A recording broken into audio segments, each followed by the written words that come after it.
Bilang isang forecaster, anong paghahanda ang ginagawa mo sa tuwing bagyo season o tag-ulan?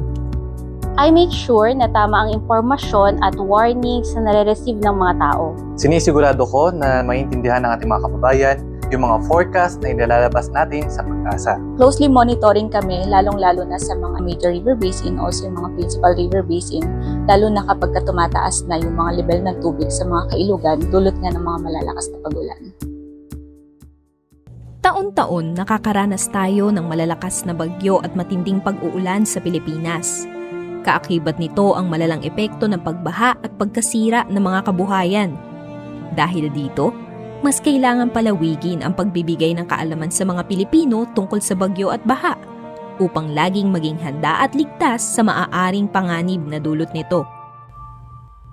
Tuwing 3 linggo ng Hunyo, ginugunita ang Typhoon and Flood Awareness Week, isang proklamasyon na nilagdaan noong June 17, 2008 na nagtatalaga sa DOST Pag-asa upang pangunahan ang mga aktibidad na magbibigay ng kaukulang pansin sa pagbibigay impormasyon, pati na sa paghahanda kapag panahon ng tag-ulan. Ngayong June 14 to 20, 2026 ay muling ipagdiriwang ng bansa ang Tifao na may temang Bagyo, Baha, Maghanda Tayo. Una na sa mga aktibidad ng linggong ito ang press conference patungkol sa Tifao at launching ng Panahon mobile app. Magkakaroon din ng kapit-kaalaman conversations, sharing typhoon and flood risk awareness.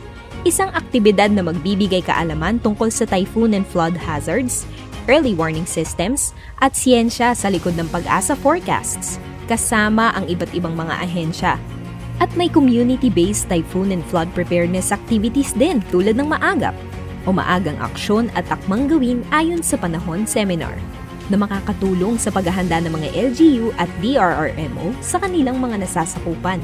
Makakasama rin ang mga media partners sa isang media seminar na magbibigay direksyon sa kung paano ang pamamahagi sa publiko ng impormasyon tungkol sa panahon at klima. Lahat ng yan ay parte ng kolektibong pagkilos ng DOST Pag-asa kasama ang iba't ibang ahensya para sa kaligtasan ng mga Pilipino. Dahil ang mamamayang handa sa sakuna, alam ang babala.